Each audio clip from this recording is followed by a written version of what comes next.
السلام عليكم ورحمة الله.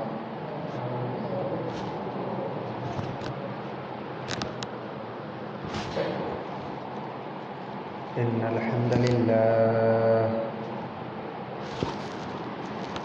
نحمده ونستعينه ونستغفره ونؤمن به ونتوكل عليه ونعوذ بالله من شرور أنفسنا ومن سيئات أعمالنا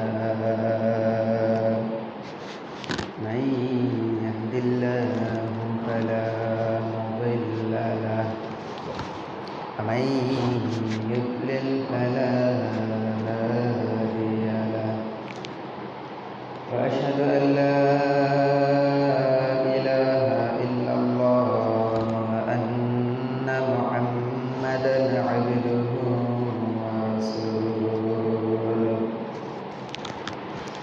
الذي أرسله بالحق بشيرا ونذيرا وداعيا إلى الله بإذنه وسراجا منيرا. لقد قال الله تعالى في كلامه المجيد وفي القرآن الحميد أعوذ بالله من الشيطان الرجيم بسم الله الرحمن الرحيم واعتصموا بحبل الله جميعا ولا تفرقوا. فقال رسول الله صلى الله عليه وسلم فإنه من يعش منكم بعدي فسيرى اختلافا كثيرا فعليكم بسنتي وسنة الخلفاء الراشدين المهديين وإياكم ومحدثة الأمور فإن كل محدثة بدعة وكل بدعة ضلالة أو كما قال النبي صلى الله عليه وسلم. فقال الله تعالى في آية أخرى إن الله وملائكته يصلون على النبي يا أيها الذين آمنوا صلوا عليه وسلموا تسليما.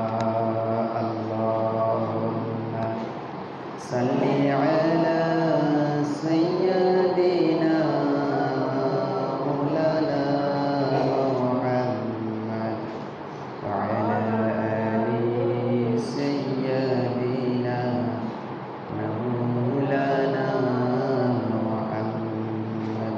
اللهم صل على سيدنا مولانا محمد وعلى آل سيدنا مولانا محمد.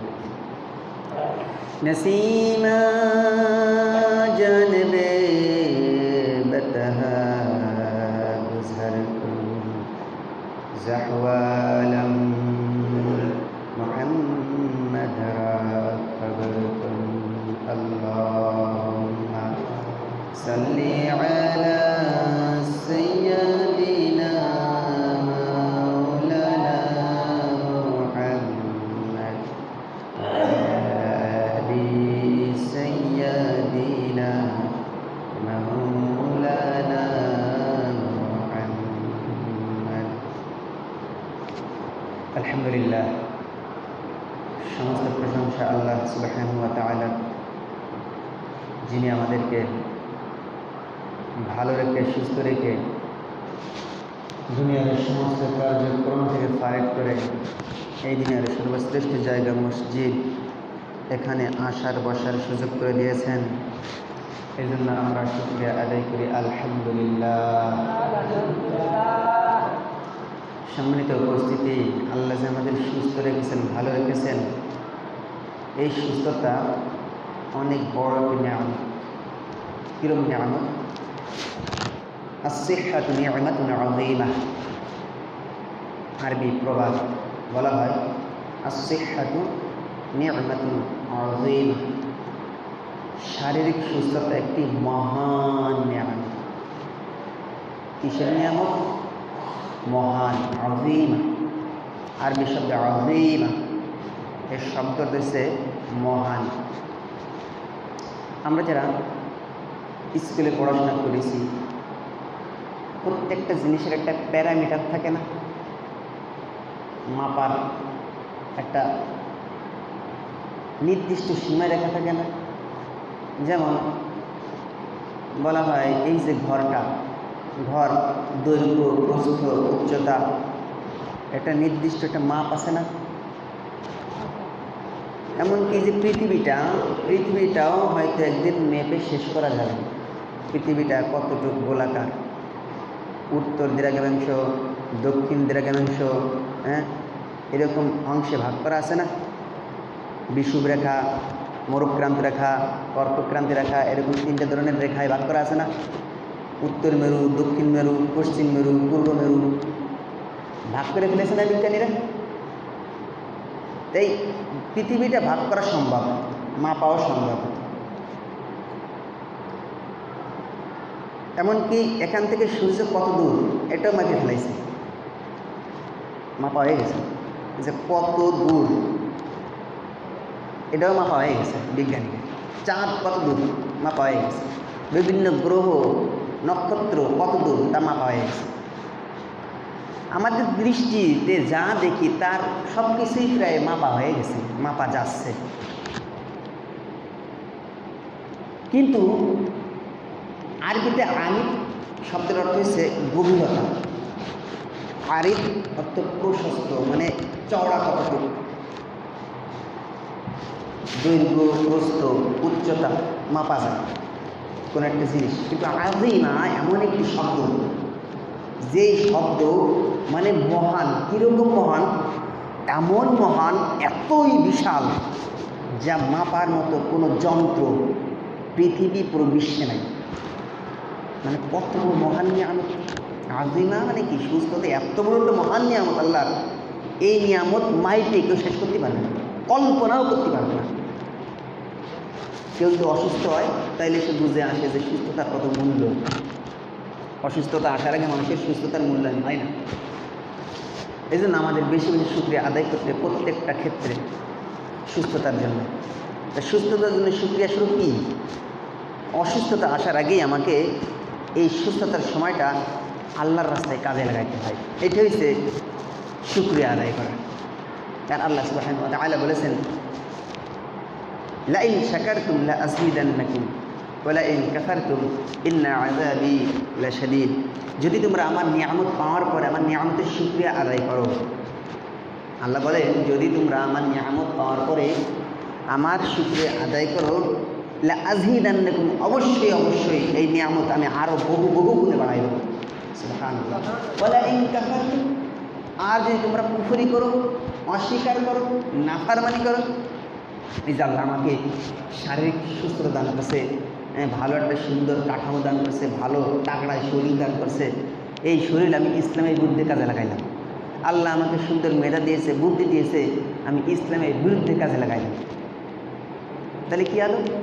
তাহলে ওয়ালা ইন কাফারতুম, যদি এই যে আল্লাহ জ্ঞান দিয়েছেন, আল্লাহ শরীর দিয়েছেন, আল্লাহ চক্ষু দিয়েছেন, আল্লাহ সময় দিয়েছেন, আল্লাহ সব কিছু দিয়েছেন, আল্লাহ এই সময় দিয়ে, এই শরীর দিয়ে, এই মেধা দিয়ে আমার প্রয়োজন ছিল আল্লাহর দ্বীনি কাজের আঞ্জাম দেওয়া, আল্লাহর হুকুম বাস্তবায়ন করা। তা না করে যদি আল্লাহর হুকুম অমান্য করি, আল্লাহর হুকুমের বিরোধিতা করি, তবে আল্লাহ বলেন, ও বান্দারা তোমরা জেনে রাখো, ওয়ালা ইন কাফারতুম, যদি তোমরা কুফরি করো, জাইনে রাখো ইন্না আযাবি লাশাদীদ, আমার আযাব মহান কঠিন, ভয়াবহ কঠিন। এই কঠিনের কোনো শেষ আছে? এই কঠিনের কোনো শেষ আছে? দুনিয়ায় কেউ আগুনে পুড়ে গেলি কয় মিনিট বাঁচে? জ্বলন্ত আগুনের মধ্যে পড়ে গেলি তার বাঁচার কোনো সম্ভাবনা নাই বললেই চলে। তার থেকেও আপনি 1 মিনিট কুকুর আগুন, কুকুর তখন নাই, কুকুর আগুনে 1 মিনিট আটকা দিয়ে দেন, কীরকম লাগে? কীরকম লিখবে না? 1 মিনিট কেউ রাখতে পারবে না? আমি 10,000 টাকা হাত 1 মিনিট কুকুর মধ্যে হাত রাখতে পারবে কেউ? 60 সেকেন্ড মাত্র। ভয় করে না? আগুনের মধ্যে হাত দিতে ভয় করে না? আগুন পুড়ে যাবে। কিন্তু যদি আপনি কুফরি করে মৃত্যুবরণ করেন, আল্লাহর নাফরমানি করে মৃত্যুবরণ করেন, মরণের সাথে আপনার জাহান্নামের আগুনে পোড়া লাগবে, এই ভয় মানুষের অন্তরে নাই। আল্লাহ স্মরণ করে দিচ্ছেন, ও বান্দারা সাবধান, তোমরা আমার কুফরি করো না। ওয়ালা ইন কাফারতুম ইন্না আযাবি লাশাদীদ, যদি তোমরা আমার কুফরি করো, আমার নাফরমানি করো, আমার নিয়ামত খাইয়া, আমার ইবাদত বন্দেগী না করিয়া ওই তাগুতের শয়তানের পদঙ্ক অনুসরণ করো, তবে জানা রাখো আমার আযাব ভয়াবহ আকারে কঠিন। এত কঠিন দুনিয়ার কোনো মানুষ কোনো কিছুই কল্পনা করতে পারবে না, এত কঠিন, কল্পনাও করা যাবে না। আপনি দুনিয়ার আগুন হয়তো হাত দিয়ে কল্পনা করতে পারবেন, কিন্তু জাহান্নামের আগুন আপনি হাত দিয়ে কল্পনা করার কোনো সুযোগ নাই। কোনো প্যারামিটার, কোনো যন্ত্র আবিষ্কার করতে পারেনি, আবিষ্কার হবেও না। এত বেশি ভয়াবহ, এত বেশি ভয়াবহ।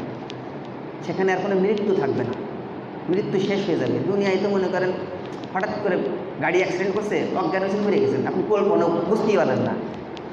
কিন্তু জাহান্নামে কি তাই হবে নাকি? জাহান্নামে মরণটা হারাম হয়ে যাবে, মরণ হবেই না, আপনাকে জ্বালানো হবে, খালি জ্বালানো হবে।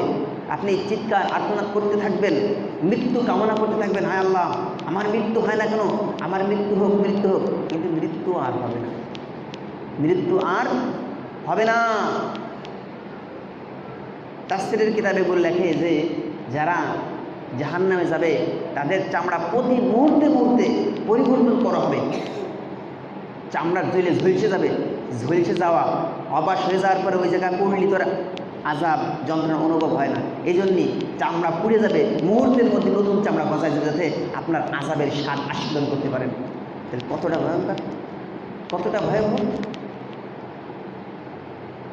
পুড়তে পুড়তে পুড়তে পুড়তে কলিজা তো আঙ্কার হয়েই বসে থাকবে আগুনের কাছে। গেলে তো জাহান্নামের মধ্যে পড়লে কলিজা কী অবস্থা হয়ে যাবে?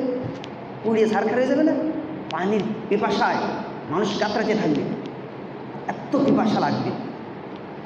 কাঁদতে কাঁদতে কাঁদতে কাঁদতে কাঁদতে কাঁদতে অনেক বছর পরে পানি দেবে। কী পানি দেবে জানেন? ওই যে জাহান্নামের আগুন, মানুষ পড়ছে, পোড়ার উপরে যে রক্ত পুজ, এর একটা নহর তৈরি হয়ে যাবে, রক্ত পুজের একটা নহর তৈরি হয়ে যাবে। ফেরেশতারা ওই রক্ত পুজ আইনে আপনাদের খাই না, খাও একটু খাই, গন্ধের ঠেলায় এত বিশ্রী বাজে গন্ধ, বমিতে নাড়ি ভুড়ি সব বেরিয়েছিল। কতটা ভয়াবহ আযাব না, বর্ণনা করে কল্পনা করে বলে শেষ করা যায় না। এজন্য আমাদের আল্লাহর নাফরমানি করা যাবে না। শুকরিয়া বেশি বেশি করতে হবে, আল্লাহর ইবাদত বেশি বেশি করে করতে হবে। সম্মানিত উপস্থিতি, আজকে আমি কোরআনের থেকে একটি আয়াত তেলাওয়াত করেছি, হাদিস থেকে একটি হাদিস পাঠ করেছি। এর মূল কথা হচ্ছে আমাদের মুসলিম উম্মাহ দলে দলে উপদলে ভাগ হয়ে গেছি না? আমার মনে হয় কোনো মানুষ নাই দল ছাড়া, দল ছাড়া কোনো মানুষ আছে নেই? যদি আপনাকে বলে আপনি কোন দলের, হয় আওয়ামী লীগের, নয় বিএনপির, নয় জামাতের, নয় অমুকের, নয় তমুকের, প্রত্যেকটা দলে দলে ভাগ হয়ে গেছে না? প্রত্যেকটা দলে দলে ভাগ হয়ে গেছে। এমন দলে ভাগ হয়েছে, দলের টানে, দলের মোহে কোরআন আর হাদিস আমরা ভুলে গেছি। কথা সত্যি না মিথ্যে? দলের টানে, দলের মোহে কোরআন হাদিস আমরা ভুলে গেছি।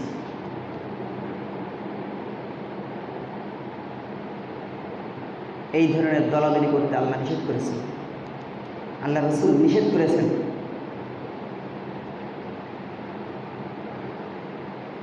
আল্লাহ সুবহানাহু ওয়া তাআলা কোরআন শরীফের ভিতরে বলেন, ওয়া'তাসিমু বিহাবলিল্লাহি জামিআন ওয়া লা তাফাররাকু।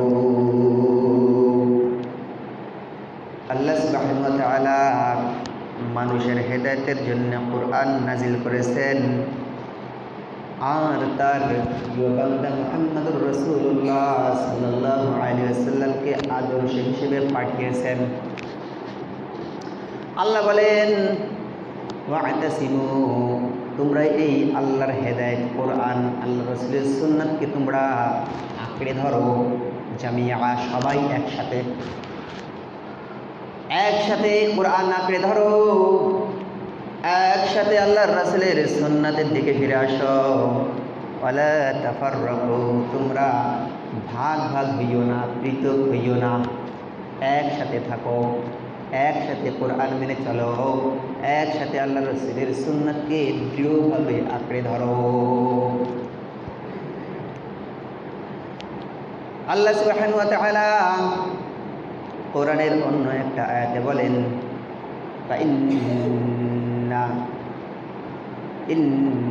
ইন্নাল্লাযীনা ফাররাকু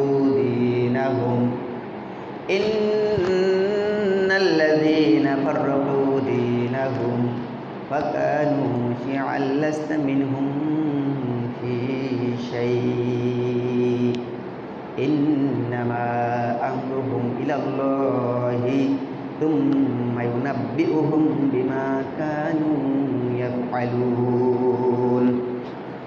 আল্লাহ সুবহানাহু ওয়া তাআলা কোরআনের ভিতরে বলেন, ইন্নাল্লাযীনা ফাররাকু দীনাহুম, যারা দ্বীনকে ভাগ করেছে, ইন্নাল্লাযীনা ফাররাকু, যারা তাদের ধর্মকে ভাগ করেছে, ওয়া কানু শি'আন লাস্তা, ওয়া কানু শি'আন, এবং দলে দলে উপদলে বিভক্ত হয়ে গেছে, তাদের ধর্মকে ভাগ করেছে আর ভাগ করে সীমাবদ্ধ থাকে নাই, বিভিন্ন দলে দলে উপদলে ভাগ হয়ে গেছে। লাস্তা আলাইহিম ফী শাই', ও নবী, তাদের বিষয়ে আপনার কোনো কিছু নাই, তাদের বিষয়ে আপনার কোনো কাজ নাই।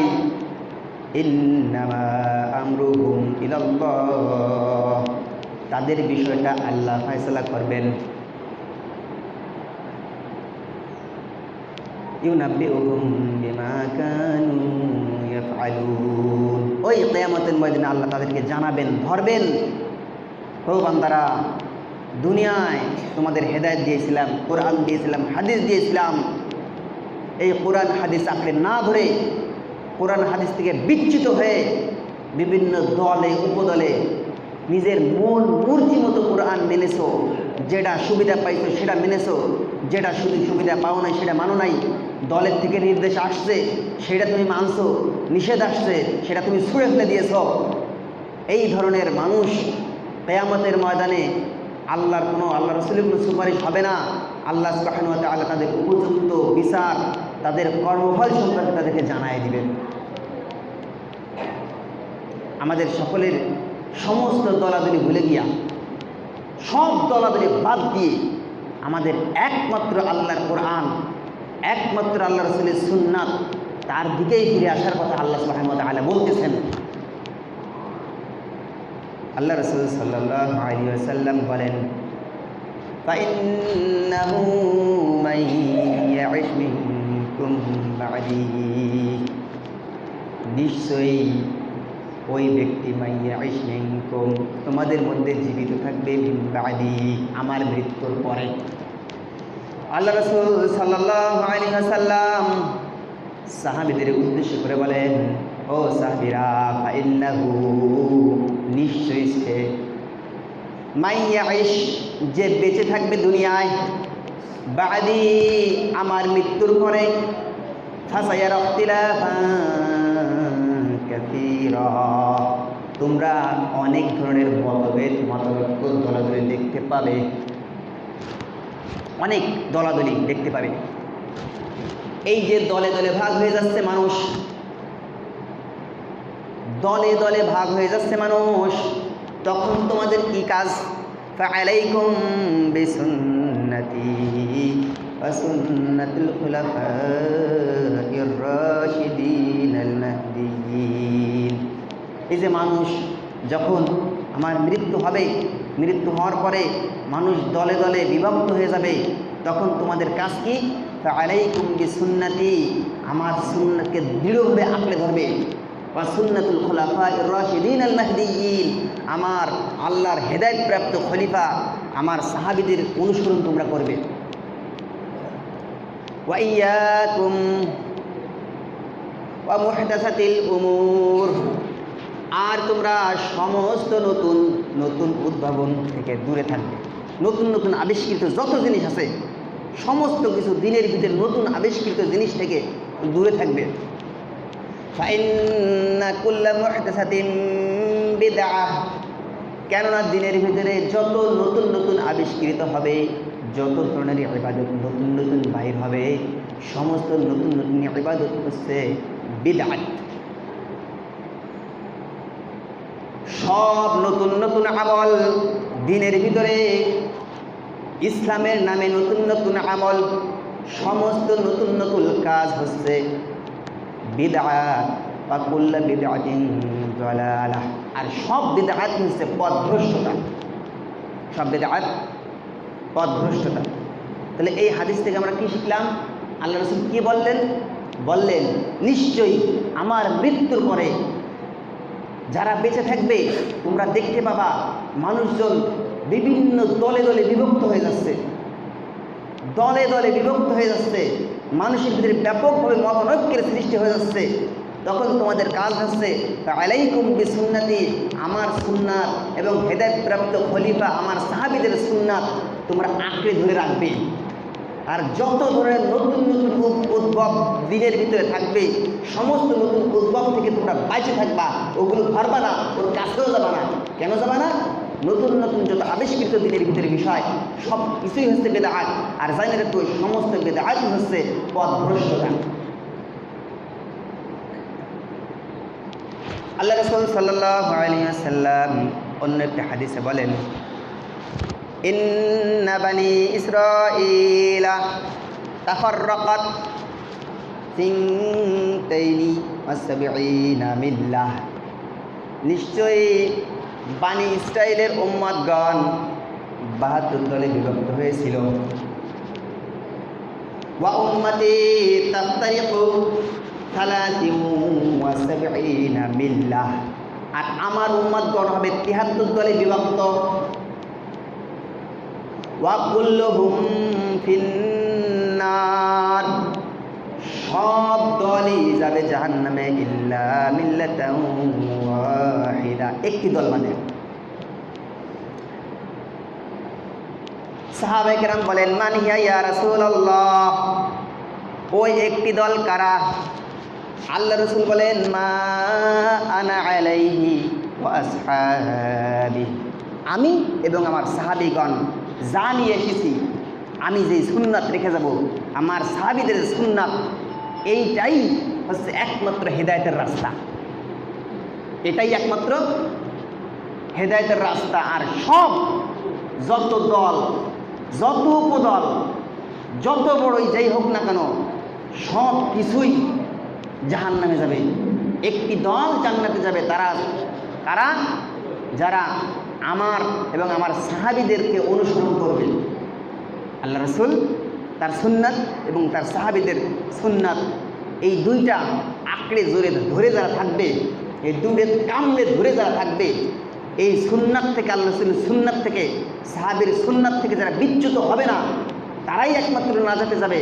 আর যারা আল্লাহ রাসূলের সুন্নাত থেকে পৃথক হয়ে যাবে, সাহাবীদের সুন্নাত থেকে পৃথক হয়ে বিভিন্ন দলাদলি করবে, ফাসাদ করবে, দলে দলে বিভক্ত হয়ে যাবে, যত দল হবে সমস্ত দলই পথভ্রষ্ট হয়ে যাবে। তাহলে হেদায়েতের দল কয়টা? একটা। হেদায়েতের দল কয়টা? সেই হেদায়েতের দল কি? কোরআন, আল্লাহ রাসূলের সুন্নাত, সাহাবীদের সুন্নাত। আল্লাহ রাসূল কি নিয়ে এসেছেন? তার সুন্নাত। আল্লাহ কোরআন নাজিল করেছেন, কিতাব কোরআন, আল্লাহ রাসূলের সুন্নাত, আল্লাহ রাসূল তার সাহাবীদের সুন্নাতও আমাদের জন্য আদর্শ হিসেবে রেখে গিয়েছেন। এর বাইরে আপনি যাইয়ে কোনোদিনও হেদায়েতের রাস্তা খুঁজে পালিও যতই হেরিকেন্দ্রে খোঁজেন, হেদায়েতের আদর্শ খুঁজবো, হেদায়েত খুঁজবো, হেদায়েত আপনি পাবেন না। হেদায়েত আল্লাহ রসুলের সুন্নাতের ভিতরে, হেদায়েত সাহাবীদের সুন্নাতের ভিতরে, হেদায়েত কোরআনের ভিতরে, এই ছাড়া আর কোথাও কারোর আদর্শে যদি হেদায়েত খুঁজে বেড়ান, ওই আদর্শ অনুসরণ করে জাহান্নাম ছাড়া আর কোথাও কোনো জায়গা হবে না। আব্দুল কাদের জিলানী রহমতুল্লাহ আলাইহি বলেন, আল্লাহ রাসূল সাল্লাল্লাহু আলাইহি ওয়াসাল্লাম যে ৭৩ দলের কথা বলেছেন, এই ৭৩ ফেরকার কথা বলেছেন, এই ফেরকা মূলত 10টা ফেরকার ভিতরে। কয়টা ফেরকার ভিতরে? 10 ফেরকা। এই ফেরকা শিয়া, খারেজি, মুতাজিলা, মুরজিয়া, কাদারিয়া, জাহমিয়া, এই ধরনের 10টি ফেরকা আছে। এই 10টা ফেরকার ভিতরেই সীমাবদ্ধ। কেন এত ব্যাখ্যা কি আমাদের জানার কোনো প্রয়োজন আছে? হেদায়েতের রাস্তা একটা, ওই একটাই আমাদের আঁকড়ে ধরে থাকতে হবে। আর বাকি যা সবই বাতিল ফেরকা, বাকি যা সবই হচ্ছে জাহান্নামের রাস্তা। আমাদের এর বাইরে যাওয়ার কোনো সুযোগ নাই, এর বাইরে যাওয়ার কোনো সুযোগ আমাদের নাই। তো এখন বিভিন্ন ইসলামিক বক্তারা, বিভিন্ন ইসলামী দলের নেতারা এই হাদিসটা বলে বলে মানুষদেরকে বুঝাইতে চায় যে এই যে আল্লাহ রসুল বলে গেছেন ৭৩ দল, বাকি সব দল জাহান্নামে যাবে, একটা দল জান্নাতে যাবে, সেই একটা দল হচ্ছে আমরা। মানে বুঝাইতে চাই এরকম, সেই একটা দল হচ্ছে আমরা। আসলে কথা কি তাই হবে? আসলে কথা কি তাই হবে? মনে করেন বাংলাদেশে বিভিন্ন ইসলামী দল আছে না, যেমন কেউ আছে পীর মুরিদি করে, কেউ ইসলামী রাজনীতি করে। এরপরে ইসলামী রাজনীতির ভিতরে অনেকগুলো দল আছে না, জামাত ইসলাম, চরমোনাই, এরপরে খেলাফত মজলিস, এরপরে এরকম না হলেও 30টার উপরে আছে ইসলামী রাজনৈতিক দল। আবার বিভিন্ন পীর মুরিদি অনেক আছে, অনেক দলে বিভক্ত আছে। দেন এরা যদি সবাই যার যার মতো করে দাবি করে যে আমরা একমাত্র হকপন্থী দল আর বাকি সব বাতিল,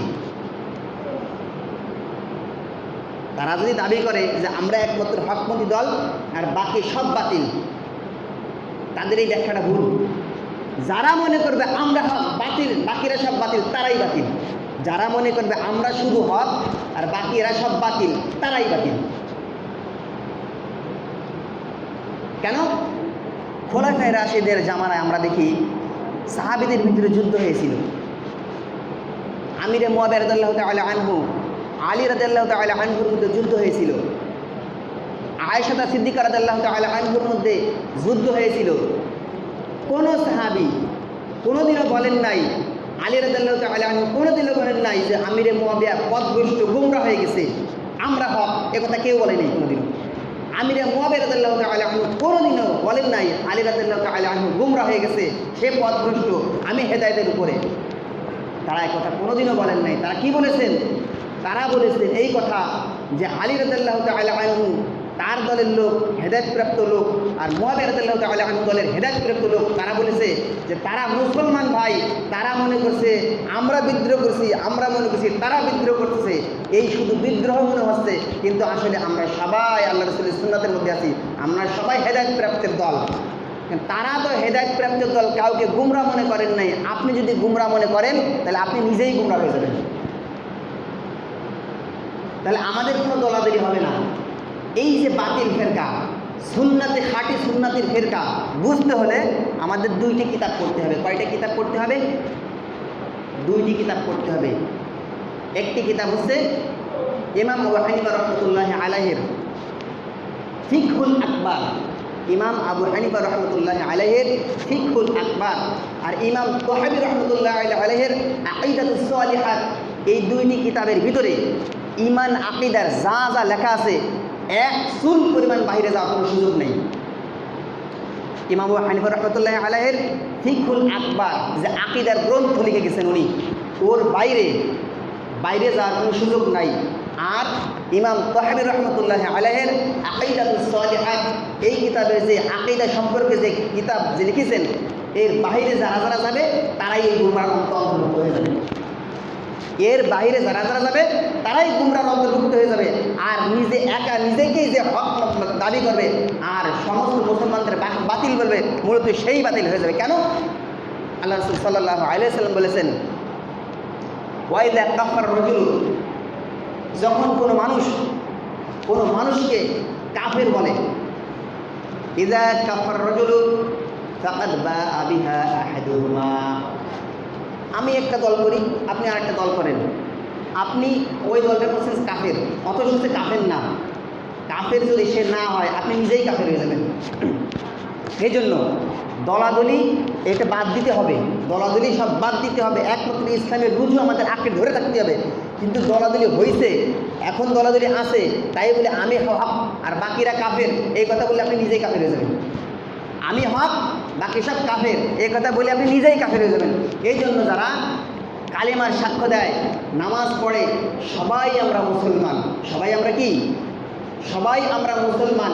স্পষ্ট কুফরি যে পর্যন্ত কেউ না করে, সবাইকে আমাদের মুসলমান মনে করতে হবে। বাকিটা আল্লাহর হাতে। বাকিটা কে জানবেন? অরিজিনাল বিচার কি মালিককে? আল্লাহ। এই জন্য কাউকে কাফের বলার কোনো সুযোগ নাই। কাউকে আমরা বাতিল ফেরকাও বলতে পারবো না। বাতিল, হক বাতিলের চূড়ান্ত মাপ করেছে কুরআন এবং হাদিস। আমি যদি সরাসরি স্পষ্ট কোনো কুফরি করি, তাহলে আমি নিজেকে যদি কাফের দাবি করি, তাহলে তো আমি নিজেই কাফের হয়ে গেলাম। কিন্তু যেই মুসলমান কাফের দাবি করে না, তাকে আপনি কাফের বলার সুযোগ নাই। কেন সুযোগ নাই? আল্লাহ রাসূল বলে গেছেন যে আপনি যাকে যদি কাফের বলেন, সে যদি কাফের না হয়, আপনি নিজেই কাফের হয়ে যাবেন।